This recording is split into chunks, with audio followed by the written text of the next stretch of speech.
Oke, Sen. Bang, baru-baru ini heboh pengacara digerebek di kantornya terdapat CNP dan juga narkoba. Lawyer itu kan tahu hukum dan segala macam ya bang, tapi ternyata kan seperti ini. Seperti apa sih bang perlunya edukasi untuk lawyer sendiri bang?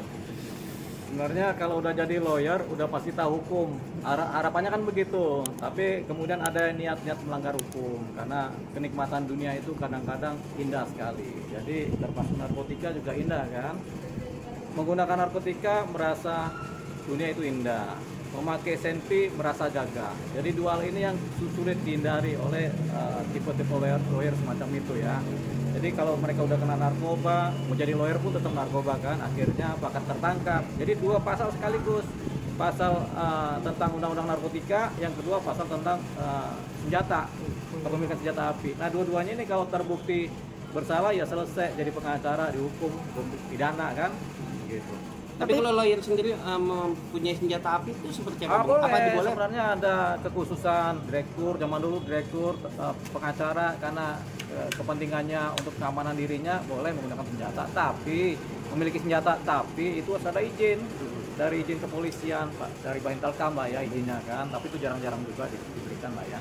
Gitu. Nah kalau ada senjata ya apalagi sudah tanpa izin kan. Jadi kita nggak perlu bilang ada izin, tanpa izin udah jadi pidana gitu. Kalau udah pidana tergantung hukumannya 4 tahun, 5 tahun, 6 tahun. Kalau hukumannya di atas 5 tahun ya sudah susah jadi pengacara lagi. Bang, tapi itu apakah akan otomatis bang ketika ada proses hukum, nanti dia mencari proses hukum tersebut, apakah akan dicabut juga ya yang segala sesuatu berhubungan dengan lawyer profesinya sendiri bang gitu? Iya, tergantung. Kalau kan ada ancaman hukumannya cuma 1 tahun. Kalau dihukum cuma 1 tahun, lawyerin masih bisa jadi lawyer. Tergantung kasusnya juga. Kalau kasusnya pembunuhan ya nggak bisa. Kasusnya narkotika juga memang sulit ya karena ancamannya kan di atas 4 tahun semua kan. Begitu. Jadi sulit juga dia kalau udah kena narkoba jadi pengacara. Lagian siapa yang memakai kalau udah narkotika begitu kan? Lawyer, pengacara pakai narkoba.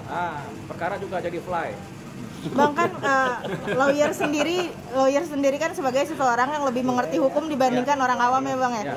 Untuk hukuman sendiri apakah bisa menjadi lebih berat apa gimana bang? Karena dia dianggap sebagai penegak hukum biasanya ditambah sepertiga, hukuman terberat tambah sepertiga, jadi berat banget gitu. Makanya ancamannya apalagi narkotika kan ya tinggi sekali. Jadi susah dia keluar dari penjara pun kalau udah masuk penjara.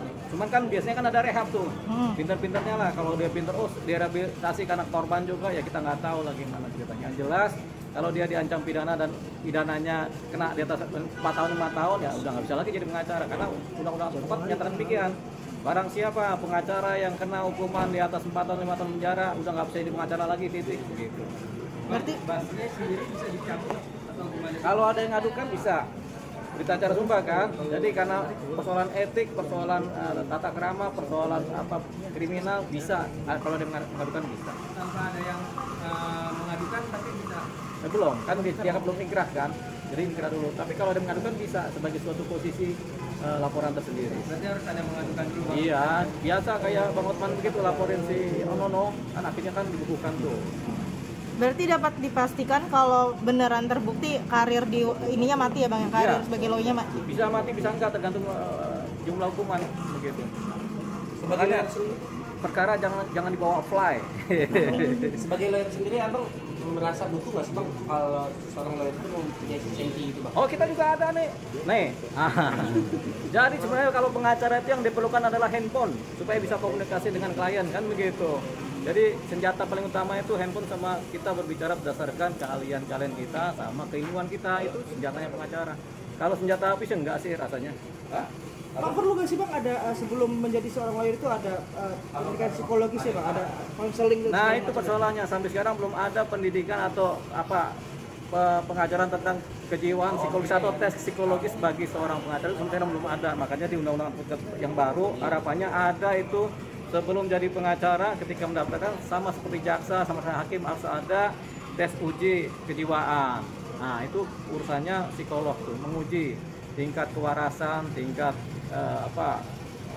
kebaikan, tingkat emosi itu diuji di secara psikologis. Kalau lulus tes psikologi baru dia bisa jadi pengacara. Tapi sampai sekarang belum ada itu. Oke. Ya. Oke. Thank you bang. Makasih Biar banyak. nggak ini ya bang, nggak pamer. Biar nggak flash lah.